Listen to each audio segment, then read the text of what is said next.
What if I told you this new car isn't just an upgrade, it's a complete reinvention? We're not just talking about a bigger screen or a slightly more efficient engine. I've spent the last week pushing this machine to its limits, and I found one feature that is so brilliant, so simple, it makes every other interior on the market look outdated overnight. But it also has one glaring flaw that the spec sheet will never tell you. So, does this revolutionary new car live up to the insane hype, or is it a masterclass in marketing over substance? The answer is about to completely change your perspective. For years, the luxury SUV segment has been dominated by the same familiar names. But today, we're looking at the car that's designed to disrupt it all, the all-new Aurora AV. From a brand known for pushing the envelope with tech, this isn't just another SUV. It's their bet on the future, aimed squarely at families and tech lovers who want everything: range, space, and enough screens to make a spaceship jealous. But in a market this competitive, a famous badge and big promises aren't enough. You need to deliver where it counts. So, over the next 10 minutes, we're going to see if the Aurora AV is a true game changer or if it just gets lost in the crowd. We're talking real-world range, that controversial interior, and the one feature that might just make it all worth it. So, it looks stunning sitting here, but the real magic happens when you press the start button. Or, in this case, when it silently wakes up. Let's talk about what's under that sculpted hood.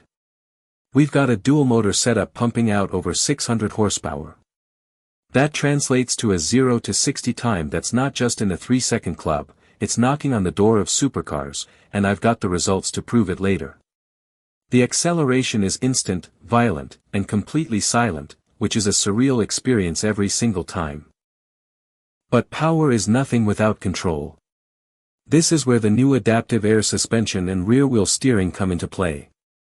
On a twisty back road, this 2.5-ton SUV doesn't just handle well, it defies physics. It feels like it's pivoting around corners, shrinking around you. The steering is razor-sharp, giving you a confidence that's just unreal for something this size. Now, let's step inside what they call the living space. You're greeted by a single, curved glass panel that houses the entire dashboard. It's minimalist to the extreme. The materials are incredible: recycled fabrics, rail metal, and it feels like a high-end loft on wheels. The front seats are phenomenally comfortable, with massage and cooling. But, and this is a big but, that sleek, touch-sensitive interface for the climate control. It's a fingerprint magnet and can be frustrating to use on the move. A definite trade-off for that clean look. And then there's the party trick, the augmented reality head-up display. It doesn't just show your speed, it projects navigation arrows that look like they're painted onto the road ahead, highlights the car you're following, and even shows your next turn right on the tarmac. It's the single coolest and most useful tech feature I've seen in years. So, we've got staggering performance, a jaw-dropping interior with one major flaw, and tech from the future. It seems almost perfect, which is why what I'm about to show you next is so disappointing. We took it on a real-world highway range test, and the results were shocking. But before we get to that, let's talk about the one thing that could make or break it all: the price. Alright, we've talked about the staggering power, the futuristic interior, but for an electric car, none of that matters if it can't go the distance. The company claims 350 miles on a full charge. But we all know those are ideal conditions. So, we decided to simulate a real, stressful road trip. We charged it to 100%, set the climate to a chilly 68 degrees, loaded it with luggage, and hit the highway, at 75 miles per hour. For the first 100 miles, the range estimate held strong, and we were feeling optimistic. But then, the math started to change. That big battery and powerful motors began to drink down the juice faster than the computer predicted. The number on the dash started to drop, and our confidence started to waver.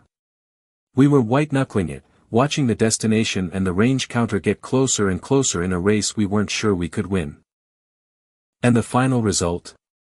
After 287 miles of highway driving, we rolled into the charging station with just 2% battery remaining. 287 miles. That's a full 63 miles short of the claimed EPA rating. It's still usable, sure, but it's a massive, real-world discrepancy that changes the calculus completely. This isn't a road trip car, it's a regional superstar. So, after that gut punch of a revelation, is this still the game-changer we were promised, or has a fatal flaw just been exposed? The final verdict comes down to this. So, after all that, what's the final verdict on the Aurora AV? It's a breathtaking technological achievement that's held back by one critical, real-world flaw. Here's the bottom line: if you're a tech enthusiast who craves the absolute cutting edge, who values mind-bending performance and a stunning interior over everything else, this car will feel like it's from the future. You can live with the frustrating touch controls, and for your daily commute and weekend joyrides, it's an event. But, if you regularly take long road trips, if you need dependable, predictable range without constant anxiety, then this is not the car for you. That range discrepancy is a deal-breaker for a true road tripper. In the broader US market, this car proves that legacy automakers can finally compete on design and performance with the EV leaders. It pushes the entire industry forward on tech, especially with that incredible augmented reality display. But it also serves as a stark warning: claimed range and real range are not the same thing, and buyers are getting wiser to that gap. So, the Aurora AV is a brilliant, flawed masterpiece. It's a statement, not a solution. What do you think? Is groundbreaking tech enough to forgive a major practical compromise? Let me know your deal breaker in the comments below. If you enjoyed this deep dive, hit that subscribe button. We're just getting started on reviewing every major new EV, so you don't have to.